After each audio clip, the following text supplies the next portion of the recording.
I'd love to, you know, now let Dr. Aman take us through an exercise which can really allow you to understand, yourself better and see if you're authentic or not. Over to you, Dr. Aman. All right, are you going to put that slide on? Then I can walk them through it. So, all right, guys. So, the idea of a reflection exercise is primarily to get you to evaluate where you stand in your life versus where you were and where you want to be. So, as part of this workshop, right, I implore you to take a screenshot of the screen right now, because you're not going to be doing this exercise right now. You'll be doing this later, because I don't think reflection can happen within 5 minutes, 4 minutes. थोड़ा time लगता है. You take a couple of hours, a couple of days as well. Really depends on the kind of person you are. So this is a very bespoke worksheet I've created for you guys out here. So let me walk you through each column. So we're all, born in unique situations in different households, different cultures. You're Punjabi, Gujarati, Christian, Maharashtrian, wherever you're from. So that's what you were handed. So that's why my first column asks the question: what was I handed? What were the background and life circumstances that you sort of landed into? Were there money problems in the house? Was there some kind of racism sort of happening in that time period, between certain communities? Did you land in a household that had high debt? So what were these life circumstances? Did you enter a household where the mother and father figure were absent, or they didn't get along with each other? So what were you handed? What were the cards you were given? So this helps you look at your past. And usually in all examinations of psychological issues, this is where we begin. This is ground zero. Because this kind of gives me an idea, or gives you an idea. In this case, it's your reflection exercises, so please make it your own. It gives you an idea how you started out. All right. How you started out. Did you start out poor? Did you start out distressed? Did you start out in a house where it was almost a rite of passage to be impressive academically, or to look a certain way, or talk a certain way, or speak a certain language, right? So this helps you look at your past. What were you handed? The next column is: how did I cope? All of us find ways to cope with pain, with confusion, and sometimes these coping tools may land us in a bit of a difficult spot as well. You realize halfway down the line, oh no, that didn't exactly go as per plan. So how did you deal with the situation? What kind of childhood you have? Was there, like, if you didn't have enough money, were you very, very conscious about what you spent, or did you save? Or if you were bullied because you were the younger of the two siblings, how did you cope? Were you somebody who always was a whistleblower, who said, oh no, look what's happening to me, I'm the oppressed, poor and sweet one, and this one's always giving me so much trouble? So how did you deal with it? All right. There are two states a human being can be in: stagnant and dynamic. I personally believe it's a lot more beneficial for you to be in a dynamic state, because that means you're learning, you're growing, you're developing certain ideas based on what you've been through already. And I'm assuming that you've been through some challenges, some difficult times. Sometimes people don't really change. They are in a stagnant state for many, many years. They still feel the same way about their past, about their life, about their job. So we need to understand: how did you cope? What were you handed? How did you cope? The third one: where are you today? Currently, as of today. Look at your present. Are you happy with your job? Are you happy with your wife? Are you happy with your life? Are you happy with your health? Are you happy with the neighborhood in which you live? Are you happy with the size of your house? All right. Where are you today? You have to answer this question to yourself. Because only if you understand where you are today can we have these more loftier chats about guilt and authenticity. Because if you have no understanding of where you are versus where you want to be, which is the next column, where do I want to go? You have to have a vision. Otherwise, you will navigate blindly. You'll be driving in circles. The same way we use GPS. You need to know where you're headed for you to then figure out which is the fastest route, or which is the scenic route, or how much time you're looking at, how much petrol you need to fill in your car. Similarly, what resources do you need access to? What do you need to develop so as to sort of engineer the future for yourself that you're looking for? That you're looking forward to. That's what I meant. Fifth one is a very dicey column. Have I grown? Because most people say, yeah, I've grown old, I've grown a beard. Like Modi keeps growing his beard longer and longer. I've also taken some fashion tips from him. I'm also growing a beard out now.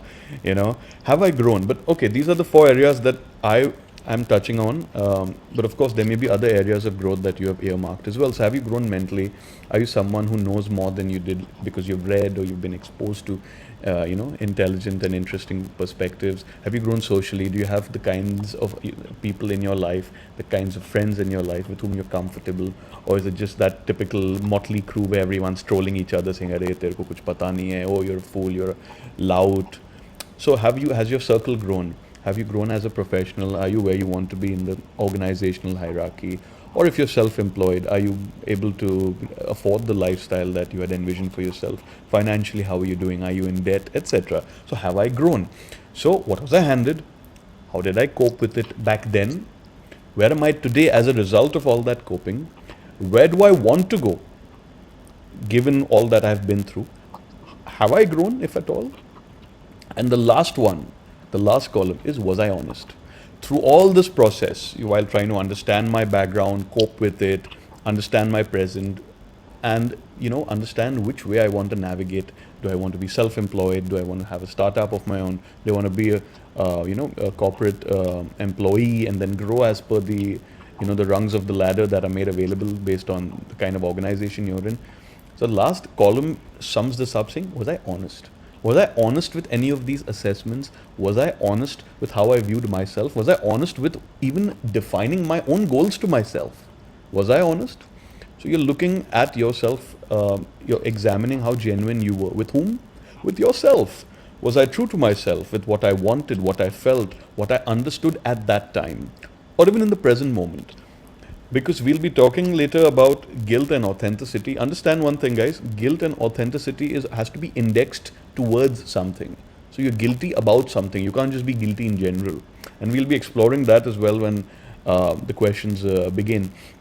So I think this is an interesting starting off point, because if you want to change your life, you have all these gurus online, change your life, take back the power. It begins with something very simple, and that is first understand what your life is. Understand, get your bearings, right? If, for example, if you want to start driving towards a certain destination, you first need to know where you currently are. So then you will turn on location services on your phone. Where am I currently? Am I in South Bombay? Am I in Andheri? Versus where I need to go. It's difficult to know who you are because you are essentially the summation of media, parents, society, friends. Essentially, I mean, I'm generalizing. Fair enough. And then how do you really get to know who you really are? By first figuring out who you're not. It's a process of elimination. So I'll give you my own example, since you guys have been so honest about it. Someone in the chat said wants to be Aman Bhonsle. Well, you're seeing Aman Bhonsle at the age of 34, soon going to be 35. I spent so many years of my childhood thinking I was not manly enough. All right, my beard would disagree with the younger self now, but I couldn't kick a ball straight. I used to get so terrified of the cricket ball whenever it came at me, and I just couldn't understand the concept of why are people running around in the sun trying to catch one damn ball. Let everyone get a ball, and then no one has to run around so much. Because I was into poetry, into painting, I was always a reader. So I spent all those years figuring out that this is what I'm not. I'm not into sports. I'm not a very competitive individual. Because I don't care who wins or loses. I care about having a good time. And for me, that has nothing to do with winning or losing. You can lose and still have a good time. But you can say, oops, I was so silly. You lost. Maybe you lost a certain opportunity. Maybe you lost time. Because now, every time I think about things that I have done where I wasn't exactly at the top of my game, or I made mistakes, or I goofed up, I chuckle about it saying, yeah, wo bhi kya din the. Those were crazy times, right? So, first figure out who you're not, what you are not, in order to whittle it down and then figure out what you really are. What do you stand for? What really excites you versus what makes your skin crawl? Because that is usually people usually, if you ask them to say, tell me 5 things about you, that yourself that you like, they'll say, oh, I'm nice, I'm hardworking, I'm sweet, I come from a good family. Say 5 things that you hate. I'm lazy, I'm single, I don't make enough money. They'll have so many things to say if you tell them to point out all their not so desirable qualities. And this is because we have learned, you spoke about social conditioning, we have learned over the years to look at ourselves pretty harshly. Now understand something, Vaibhav. Why are we so self-critical of ourselves?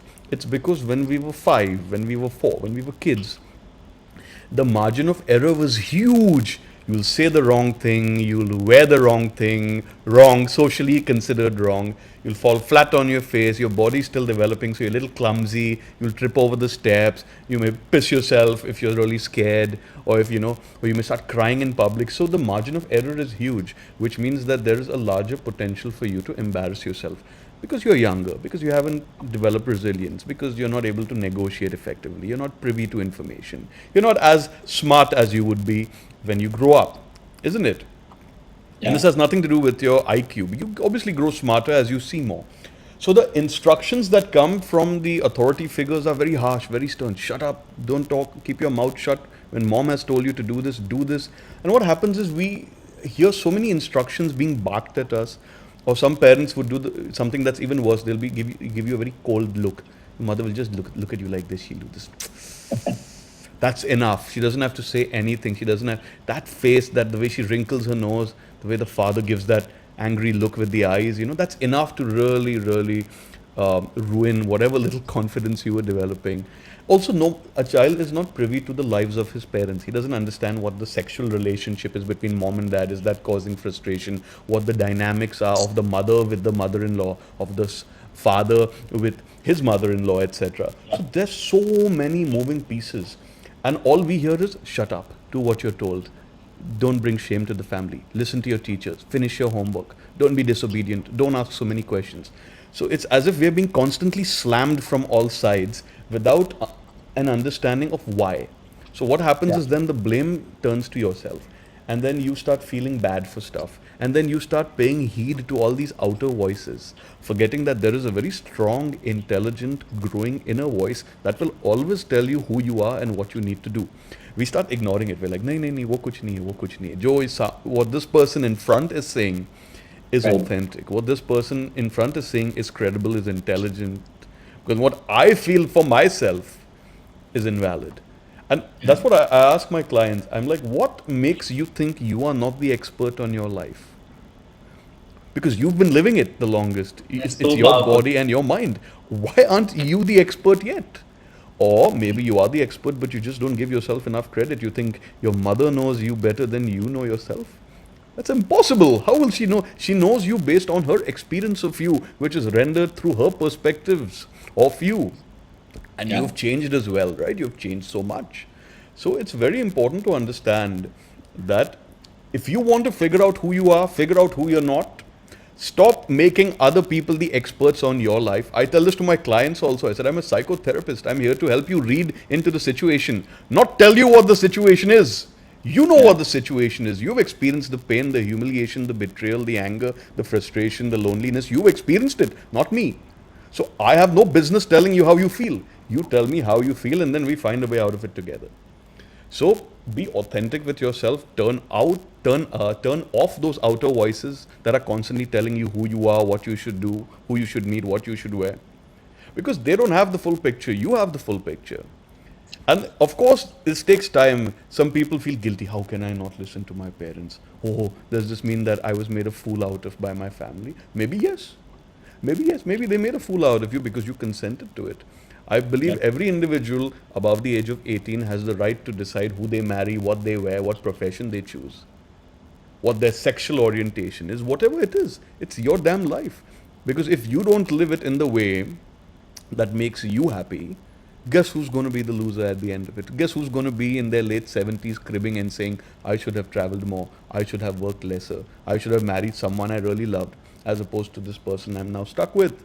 I should have saved some money to buy a nice car for myself, as opposed to spending everything on the children's education, and now these ungrateful brats won't even call me to wish me happy Diwali. So many regrets. Why? Because all the conditioning is there on what you should do. So uncondition yourself sometimes. Ask yourself questions. Why am I this way? How did I become this way? All right. So that's basically me trying to Yeah. give some This perspective. is Yeah. super helpful. And when you were saying this, a thought came to my mind. Do you feel like the outdated ideas of masculinity has to do with how sometimes men are not being authentic? You're absolutely right. Understand one thing. I'm a keen student of history. Back in the old days, life expectancy was shorter. People would usually dead by the age of 40 or 50. All right. Why was that so? Two reasons: disease and war. There were a lot more wars in the olden days, so a lot of men were either drafted compulsorily by their countries to fight wars, or they died because of diseases that didn't have, a cure. Maybe the cure was still in a developmental phase. So a lot of life had to be compressed towards the earlier part. Right. So by 20, you had to be married with your first kid. So this comes from a different time period where healthcare was not as affordable or as widespread. So the man's mandate was to be a leader and to set a tone for the family and to gather wealth and gather a name for the family. So this comes from that era. Like I one day woke up in the morning and I was curious that when did this really begin that men have to have short hair and women have to have long hair? Like who decided it? Was there one guy? Was there one priest somewhere in Rome who said this? Then I read online about it and I said, oh, men started cutting their hair short because they had to sleep in trenches during wars and there was a lack of hygiene. So they couldn't afford to grow their hair long and maintain it because tum baal comb kar rahe ho and the enemy shoots you or puts a spear through you. So grooming has to be the least of your concerns when you're sleeping in the mud and when you're trying to infiltrate or when you're trying to fight a war or defend the fortress. So a lot of things in our life that we today take for granted have come from a logic that was perfectly sensible for the ancient era. So yes, men by genetic design are taller, physically stronger. Even if you don't work out a day in your life, by default you'll be able to pick up your wife, hopefully, right? Even if you've never been to a gym, because our bones are built that way. We have denser bones, we are taller, more muscular, but that's genetic advantage. It's even there in the animal kingdom. Okay, based on your genetic predispositions and also based on the way society has evolved, leadership was always the man's lookout. All right. So even in tribal societies, it was the man who went and hunted. Right. Because what happened is when a woman would get pregnant, that would make her physically, incapable of certain activities. She'd be vulnerable. She needs to rest. She may get moody. She may get sick. So you see, a lot of these are biological inevitabilities as well. It's not about we the women can do anything men do. Something my mom told me when I was very young. She said they're not opposite sexes, darling. They are complementary sexes. They need each other to survive. All right. It's not about who does this better than that. Why is it a competition? It has to be a collaboration, right? Certain things I will do better, certain things you will do better. So this whole idea of manhood and masculinity, it's also what is being peddled on sort of through pop culture and an ongoing narrative that a family will spin. You are the boy, you have to take care of your sister. You are the boy, ghar pe baithega. If you sit at home, how's that going to work out? You are the boy, so you have to show no weakness. You have to be in control since you are the next leader. And some guys don't want to be leaders. They're like, I want to sit around and play the guitar, I just want to chill, right? Say again, what? I'm saying like I just want to chill, right? I don't. I want to chill. It's so interesting what you're saying. Like I've started Mantor, right? And the one thing I realized was the biggest problem I had in starting my own business was this whole narrative that I have to, and you're absolutely right, the whole narrative that I have to support my parents, I have to support my partner. The truth is, my parents don't need my support. The truth is, my wife, doesn't need my support. She's self-sustainable and makes good money. And the whole narrative took me like 6 to 8 months to even get out of it, because I was like, oh, but am I going to be a good man? Am I going to be a good partner? Which is so messed up, right? I mean, I understand people have their own responsibilities, but the narrative that doesn't allow you to be who you are is just it's just not the right thing, right? And what you're also talking about history, I feel like movies and all really make people feel like a man has to be a certain way. Absolutely, And absolutely. You see a movie like KGF or a Rajinikanth movie or a Salman movie, it's always about the grand entry. It's always about Right. one man vanquishing evil single-handedly, giving the pat down to people and sort of punishing. The man is the punisher. I have taken revenge. I have avenged my father. I have, brought honor to the family name, etc. So, Absolutely. In fact, I'd love to hear from the attendees since you guys just heard Dr. Aman, right? And he spoke about this. I'd love to know what is it that's stopping you from living an authentic life? In your current life, that you're living, what is it that's really stopping you from whatever you've heard till now? Or what you recognize as a person? I'd love to hear from all the attendees right now. give me a second, guys. I'll be back while you guys speak. Yeah. Social clusters, expectations from families, colleagues, boss, Hello? responsibilities, social Hello, pressure, Aman. I'm giving a webinar right now, yeah? fear of failure, I expectations, turned my phone off because salary, I was getting calls constantly. risk, culture.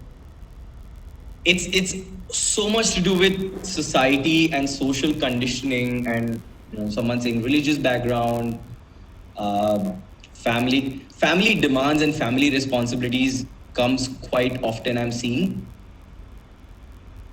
as well as staying in the comfort zone, financial stability. I guess, guys, this is all perfect, this is all real, right? These are all real problems, these are all real situations. The only point is you still need to understand who you are, and once you've been able to understand who you are, you can then move on to figuring out, okay, this is where I want to be. What are some of the things I can do to get there? And that's where the role of guilt comes, which is what we want to discuss now, which is you understood who you are, but what are you really guilty about? And maybe a couple of you can write about what you feel guilty right now about as in your current life.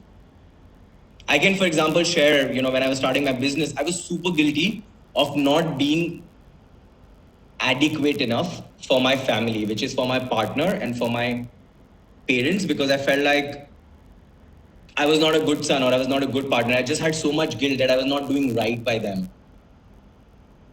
And guilt can be really, really difficult, right? So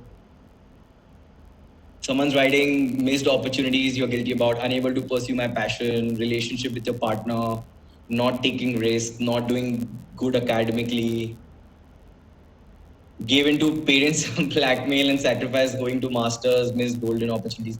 Guys, these are all very real reasons why people are guilty, right? And maybe Dr. Aman, you can help us understand a little bit more in terms of how can men really help, how can men really manage guilt? What can you really do to manage the guilt you have? I'd much rather you eliminate the guilt rather than manage it because I That's think, even perfect, even better. I think it's a futile emotion. It's like someone asking, "How do I manage dust in my house?" So you don't manage it; you get rid of it. All right. Yeah. You don't. Otherwise, it's like I'd been to a friend's house recently, and he had all these boxes of Amazon stuff. I said, "What's in the box?" Like Brad Pitt from Seven. What's in the box? What's in the damn box? He's like, "No, nothing, no, nothing." I'm like, "Then if you have unboxed it, then why have you kept all these boxes?" So you don't manage the boxes; you get rid of it because it's looking obnoxious and ugly. Here's the thing with guilt: it is the most futile emotion there is out there. I'd rather you feel remorse rather than guilt, and these are two very different emotions. Now, remorse or regret is less punitive in nature. Guilt is a lot about finger pointing. You're a fool, you're incompetent, you're unintelligent, someone's made a fool out of you again, or you've again messed things up, screwed things up. So that's guilt. Guilt is all about finger pointing. Regret's like, all right, I didn't know what I was doing, or I didn't know what I was saying, or I, miscalculated the situation. Clearly, I've not, looked through all the various factors that have currently put me in this bit of a pickle. That's remorse. That's regret. Where it's more evaluative. It's a lot more about weighing the pros and cons. More about examining. Really, it's more like conducting a diagnostic check. It's like when your phone gets spoiled, you go and the guy opens it up. He's like, oh, it was just a little bit of dust which we cleaned. Or no, there's a chip problem. We're going to have to replace it. That's going to set you back some money. So it's really about examining what went wrong, why it went wrong, and firstly, did it even go wrong? Or is someone else convincing you that things went wrong, but in your mind, you're like, no, I'm fine. I spent a year playing the guitar, shacking around, at different places in Goa, and that was a good year. I had a good time, and I made like a little bit of money, not too much. but my dad would have wanted me to do engineering, or so whatever your narrative is, not my story. Most people will start putting it on chat. I actually followed quite a timeline. I did an MBA just 3 months after getting my bachelor's, got a job just 3 months after finishing my MBA. So I've not had a break ever. So yeah, I understand that that too has its own challenges. Because then I reached a point a few years ago where I said, "Oh, I need to take more holidays," and then I just started traveling alone. So you see, the pace at which you work and the race that you run, it's really your personal business. So then, where's the question of guilt? Why guilty? I mean, if you make a mistake, how are you any different from any other person out there? You're not special because you made a mistake. Neither are you special if you didn't make a mistake. Because guess what? If you think you never made any mistake, I guarantee you there'll be at least 3 people from your family who say that you've made a mistake. So who are you going to listen to? Listen, you have the biggest stake in succeeding. So that means that you probably have the biggest stake in understanding what it takes to succeed. So don't buy into these perspectives and narratives that are being fed to you, isn't it? So that's where clarity comes in. That's why we started this with a reflection exercise. Who are you?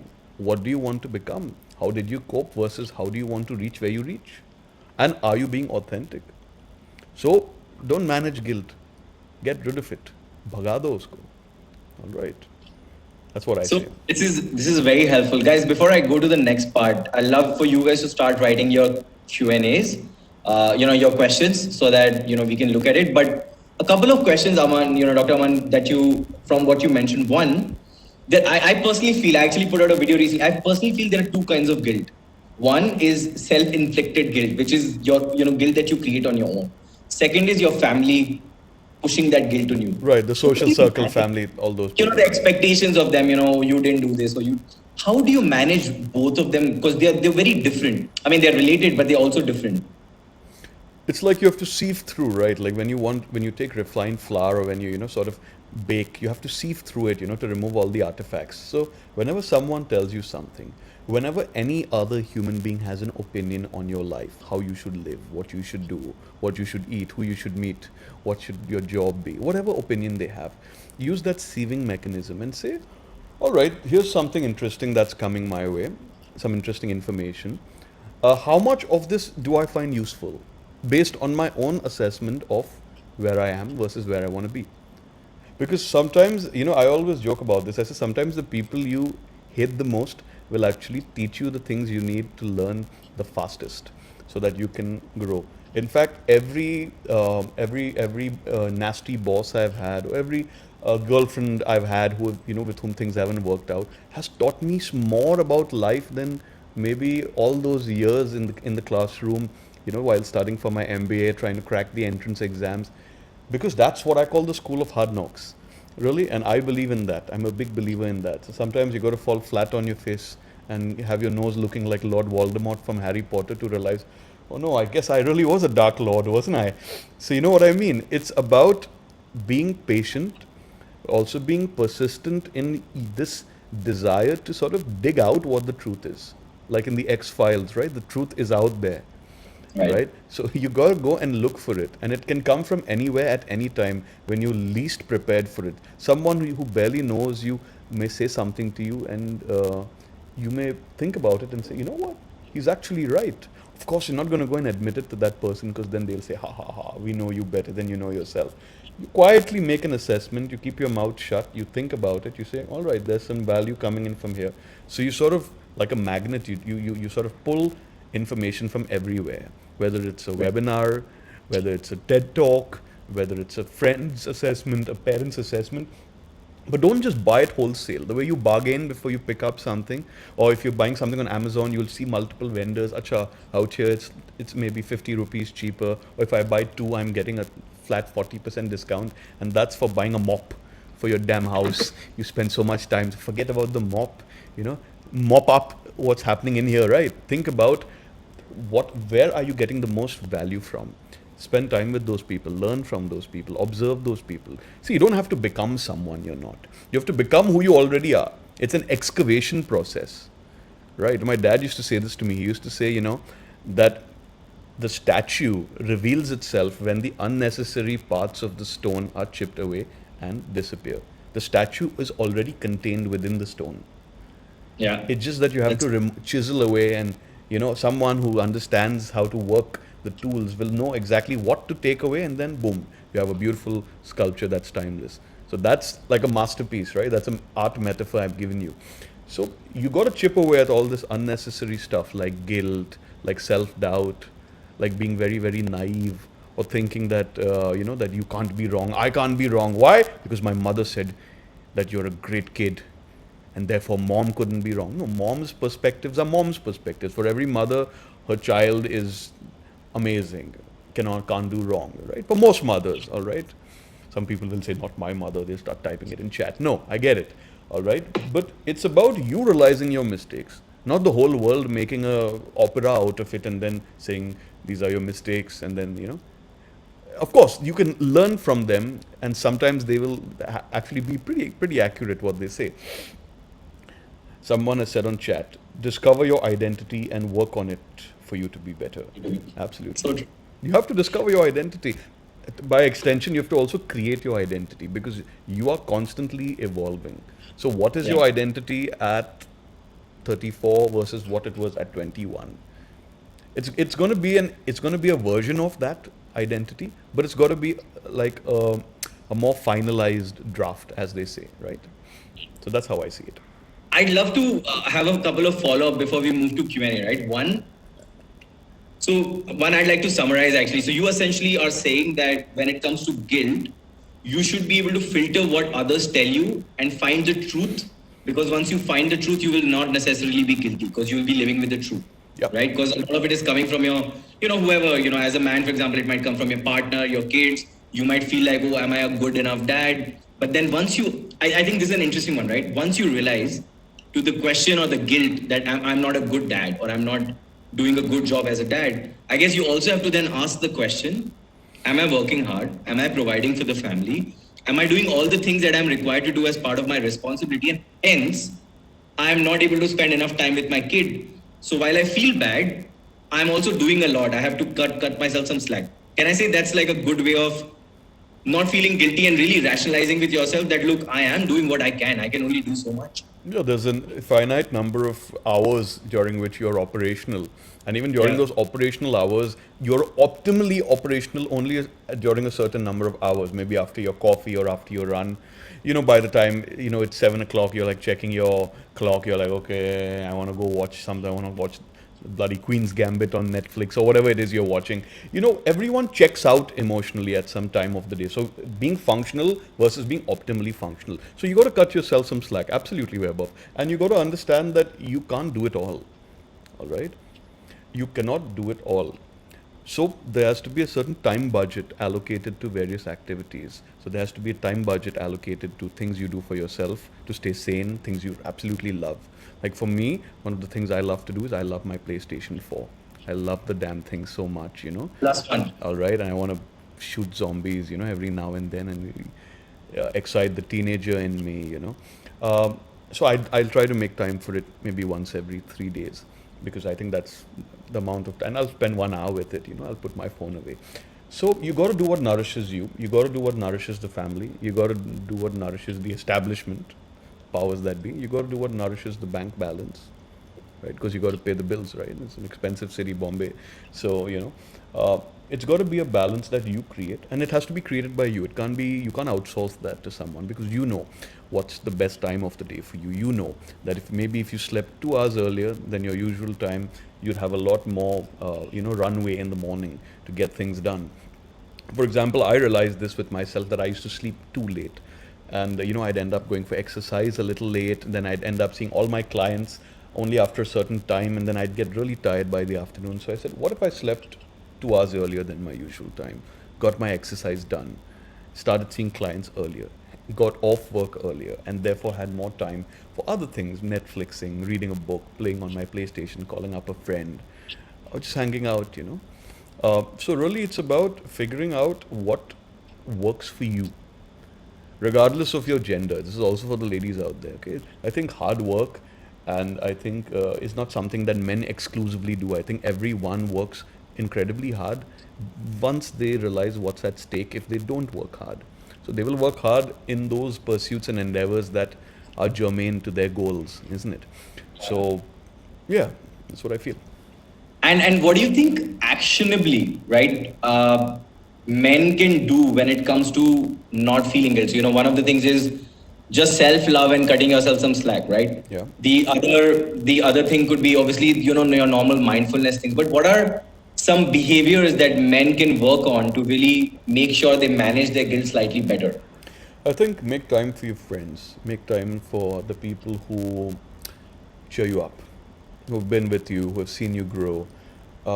Make time for exercise. I tell this because if you take good care of your body, it'll take excellent care of you. Also, mood regulation is closely related to several hormonal levels, and you have all your serotonin and endorphin levels, etc., which are positively affected by exercise.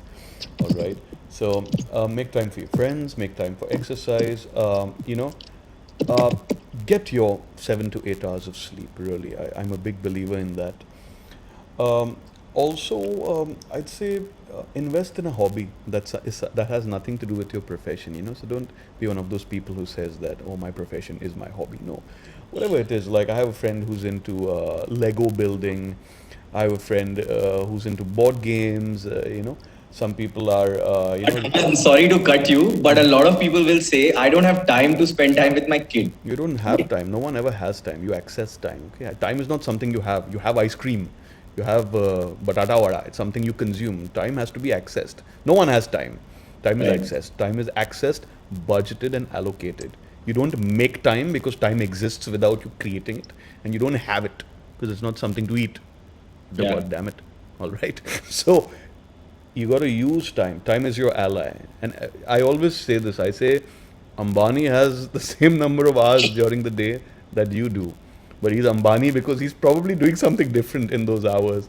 He's not posting on Twitter what he feels about the weather. Or liking Instagram, right? He's not liking cat photos on Instagram and sharing outfit of the day photos on Instagram. That's 12 minutes every time you want to share an outfit of the day. Look at my cat, look at my breakfast photo. 12 minutes you could have been spending reading a book and becoming smarter so you can rise above the competition. Think about it, all those 12 minutes put together, that's a couple of hours. Nowadays, at least my Purana iPhone 10, has an analytics function which tells you how much your screen time is. You'll be shocked. You're like, 5 hours a day? You won't even realize 5 hours. Like, what was I doing for 5 hours? I was literally just checking stuff on Instagram and sending people those ugly yellow thumbs up emojis. So you got to be mindful of it. I don't have the Yeah. time. Bullshit. What do you mean you don't have the time? You probably sleep earlier, wake up earlier, and 3, 4 hours suddenly open up.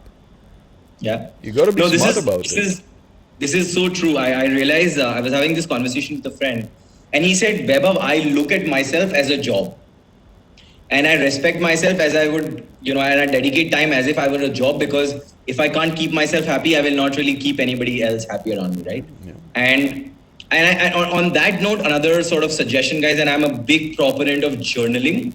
I remember last time we spoke, actually, Aman had also mentioned it. Journaling is something that can really help you get rid of guilt because once you start putting it on paper and you start fighting with the thought, you start putting alternate realities, you will realize your guilt might be misplaced or the guilt might not be as much as you feel. The other thing you could do, if I may add, Aman, is go and talk to the person that you're guilty for. For example, you're guilty with, that you're not a good son or you're not a good parent or, a good partner. Have a conversation. Sometimes you will realize what's in your head and what's reality might just be very different. Right.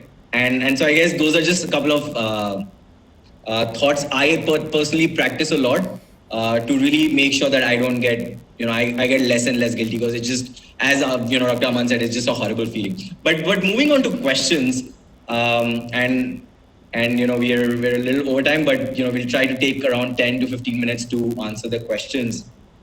So the first question, Dr. Aman, is if I feel guilty about not pursuing my passion and taking bigger risk, what do I do? Well, you need to certainly first figure out how you're using up your time. All right. You need to figure out what it is about your schedule that is not letting you pursue these other things that you have always wanted to pursue. And then you got to change it. It's that simple, really. You got to evaluate your schedule. Sometimes you may not be able to do it. So, um, someone who works very closely with you, or someone who's a close associate, someone who lives with you, you can ask them. You could ask them genuinely, for feedback and say, "What do you think? I mean, since you observe me as another human being observes another human being, what do you think I really waste time on the most? Do I spend a lot of time on my phone? Or am I That's a great. always answering emails? Or do I take too long to finish my lunch? Or are my showers like 20 minutes too long? Or am I someone who's gossiping a lot, and basically that goes nowhere. So sometimes it's good to have this assessment made available to you through someone who's a well-wisher, not through someone who's waiting in the bushes to jump on you. Say, he asked for feedback. Here's my feedback. You're a fool and an idiot and incompetent individual. How's that for feedback? So sometimes people can throw you off if you ask for Yeah. feedback. So that's what I wanted to say as well, Webb. But you got to curate. It's all about curation, right?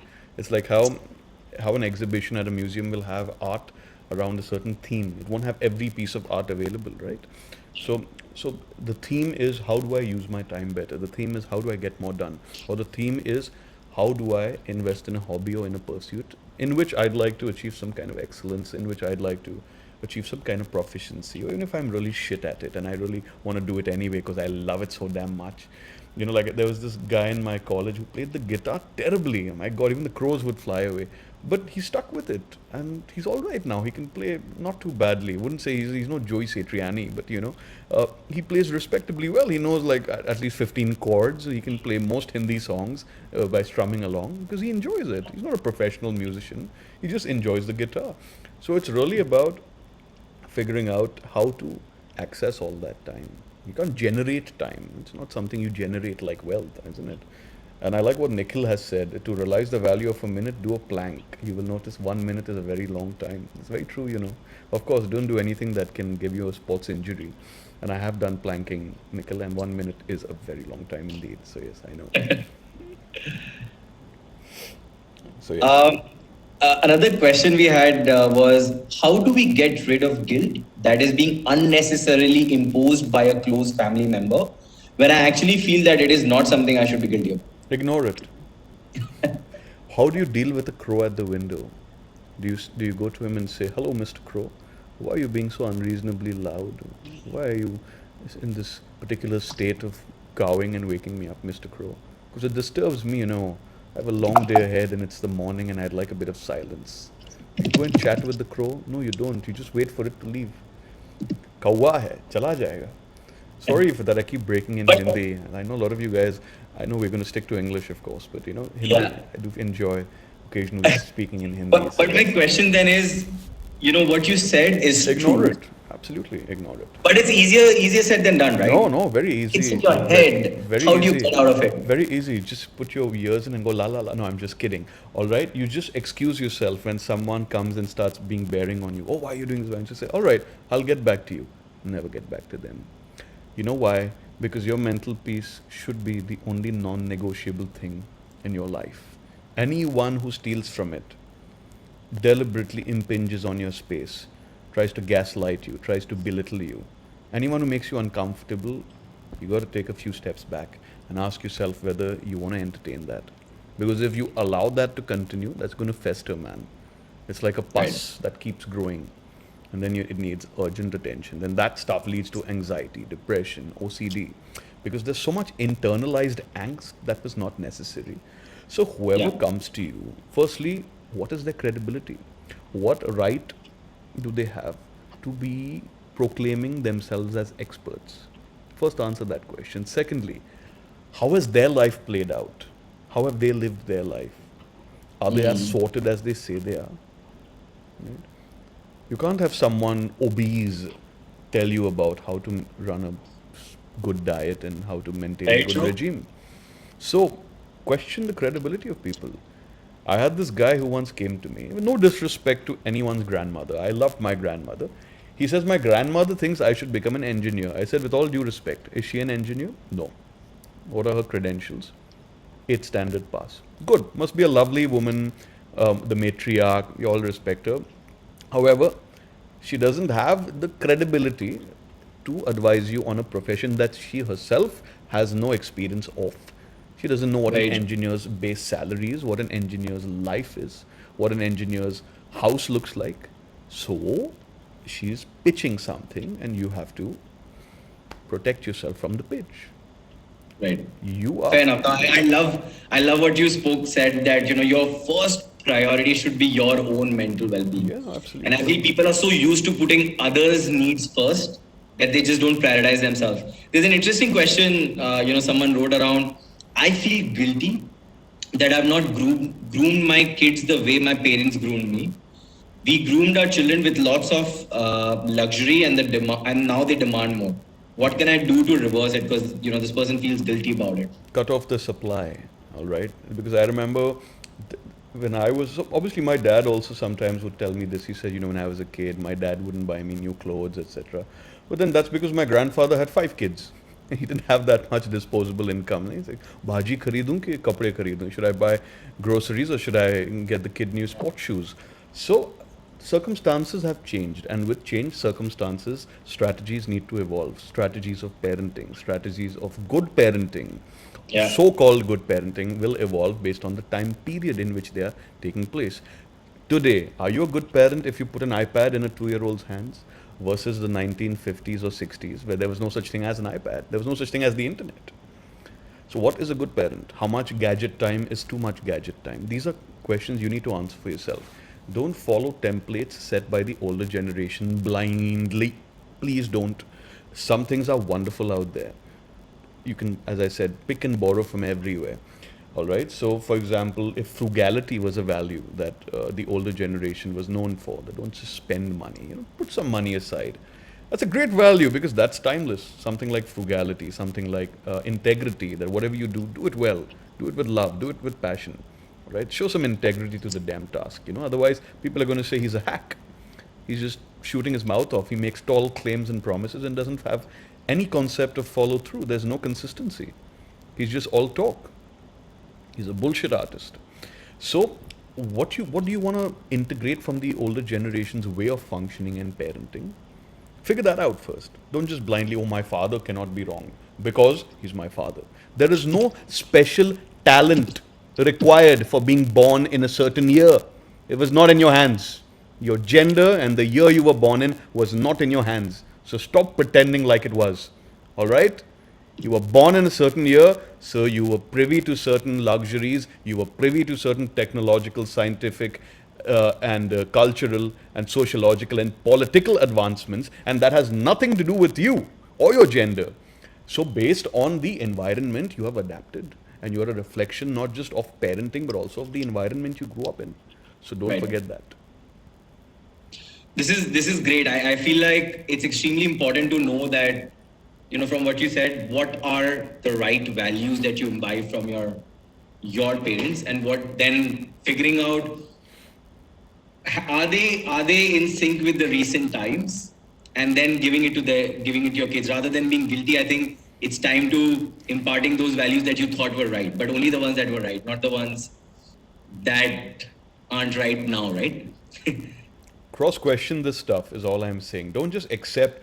I sometimes मैं googly मारता हूँ. I'll tell even my students, I'm like, if you think that what I'm saying makes no sense, question the logic of it and I will explain it. If you still think it makes no sense, so be it. I Fair enough. invite that. I don't say I'm the teacher, you're the students, I'm the expert, you're the Right. pupils. No, because I'm learning every day as well, and I'm evolving and I'm growing. Maybe if I see this talk 7 years later, I'll say, damn it, my hair was too short and my beard was too long. I don't know why I kept taking my glasses on and off like some Rajnikant movie. Why the hell am I doing it? Because we have all that luxury of time later, we keep realizing things about our past because we have new information to play with. It's like a toy. When you have new information, you want to play with it. You want to look at it from different angles, and then you say, "Oh my God, I think I was too talkative when I was in college. Like when I see old videos of myself, I said I spoke too much. I could have gotten away with saying lesser." So these self-assessment tools evolve, and you got to keep using them on yourself. Make yourself your favorite lab rat and test subject. All right. Okay. Perfect. So we're gonna take three more questions so that we end in Priyam time. is asking me what I'm sipping on. It's warm water. Yes. Warm water. It's not I anything else. was You can see I it's was like gonna ask you this question, so I'm glad you answered it. my throat gets dry because I speak a lot for a living. So yes, Priyam, that answers your question. Uh, okay, a couple of questions. One that I see actually I see three, four people have written, three, four gentlemen. They're saying, I'm in my 40, I'm in my 50, I'm going through mid-age crisis, and I have so much guilt of what I couldn't be. Someone wrote, I wanted to be a pilot, like I can't be a pilot now because I'm older. How do you deal with that guilt of not having done or not being the person you wanted to be? See, who we want to be at a certain age will also change. When I was Yeah. when I was 15, I wanted to be an animator. Then once I learned the software, I realized that it was quite boring actually. It's not as glamorous. Like I said, watching a Pixar movie is not the same as making one. Then I wanted to get into advertising, and I did. But then I didn't like the whole concept that a client can come and just bash your skull in if you do something that doesn't make them happy. And because they're paying you, you got to listen to a lot of mean stuff. So I said, okay, advertising's not working out. So then I got into TV promotions for so many years. I said, okay, I have to deal lesser with clients. I maintain authorship over my work till a point where I got really bored with that as well. And I realized that I actually really enjoy talking to people. I was doing some work even with Singapore Dyslexic Society when I lived there, etc. So I was very excited at the prospect of helping people out because I myself needed a lot of help when I was younger. Trust me, I was a very disturbed kid. I was very anxious. I was very lonely. I used to cry a lot, and I was a little too idealistic. So then I also had my own journeys. I've also been depressed at a certain phase in my life following some events that took place. It was really sad and miserable. So I changed what I wanted. So here's the thing: go with the flow. Maybe you wanted to be something at a certain age because of what it promised. Now, at this age, if you still want to be that person, you can, but there may be certain physical limitations, legal or compliance related issues. Maybe there's a certain age cutoff that doesn't allow you to access certain opportunities. But you know what they say, right? Now, in today's day and age, you can become your own source of employment. You can start something small, watch it grow. Maybe it won't grow, start something else. Keep starting things till something takes root. And you never know what could take root. So, put, as they say in Hindi, charo ungli ghee mein hone chahiye. Like put your entire hand in, and you never know what you'll find. So be open-minded, explore, network aggressively. Even if people say, "Why are you sending me your business card? I don't even know you." This happens to me sometimes. I send my business card to anyone who connects with me on WhatsApp, and it has all my credentials, pura my entire Janam Patri, so to speak. And they say, "Why are you sending it to me?" I said, "Oh, standard practice. I send this to all my contacts. I'm sorry if it's too much, too many images or too many credentials. I apologize." That's it. But that doesn't stop my strategy.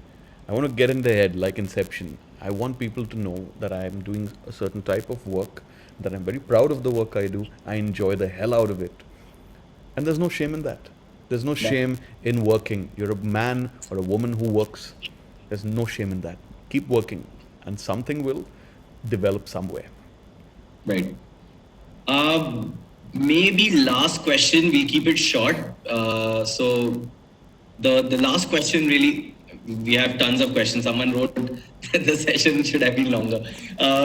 We I think the last question would be around. Before the last question, all my social media links, okay, guys, for longer sessions, satsang you want, Baba ka satsang, I'll grow my beard like Modi.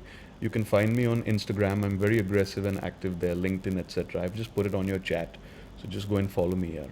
Okay, so then Yeah. you can like let me know what you if you have any questions that we couldn't answer. I know we're running out of time. Even Sangeeta had said that I want to close. Right, reminds me Yeah. of that movie when he says, "Always be closing, close the deal." So let's close it, Vaibhav, before people go to sleep. All right. Yes. The last question is, how do I set strong boundaries for myself? Okay. Well, it's a matter of practice, really. To set a boundary, you got to just learn how to say no. Two very simple alphabets, N and O. Just say no. You say no, boundary's been set. Straightforward. If someone is trying to get you to do something that you don't want to do, you say, I won't do it. I'm sorry, but I won't. Why? Because I don't have the time or the resources or the inclination or the interest or the expertise or the network that can help me get this task done. So, no. Learn to be comfortable with the words no. To quote Amitabh Bachchan from Agnipath, इस दुनिया में तरक्की करने के लिए ना बोलना बहुत जरूरी है मालूम. Words to live by. Say no to your parents, to your kids, to your friends, to your colleagues. Say it all the time. If it means you're more peaceful, if it means you're more streamlined, if it means that you are a lot more clear about what you're doing with your life, with your time, with your day, with your schedule, right? Because that clarity only you can achieve. No one can do it for you. Even your counselor can't issue you clarity. It's not like a check that I issue you. Okay, here's a bit of clarity. No, I can offer you ideas. Then you have got to introject those ideas and see how they play out. Sometimes you come back and say, hey, this was a good idea. I think I want to play a little more with it. Sometimes you say, all right, this doesn't work for me. What do we try? We go back to the drawing board. That's life. You got to go back to the drawing board a lot of times, and you will fall flat on your face. Make no mistake, you will be humiliated. You will be under a lot of self-doubt, and that's normal. There's nothing wrong with it. Sometimes I have a bit of self-doubt as well. I'll do a session, I'll be like, was that, how did that go as well as I thought it would go? Was that as per my usual standards? But then I say, forget it. It's done already. Even if it wasn't, so be it. Maybe the next one will be better. Because we are constantly, as I said, we've constantly learned to criticize ourselves because of the way we grew up. So go a little easy on yourself, okay? As a man, as a woman, as a human being, most importantly.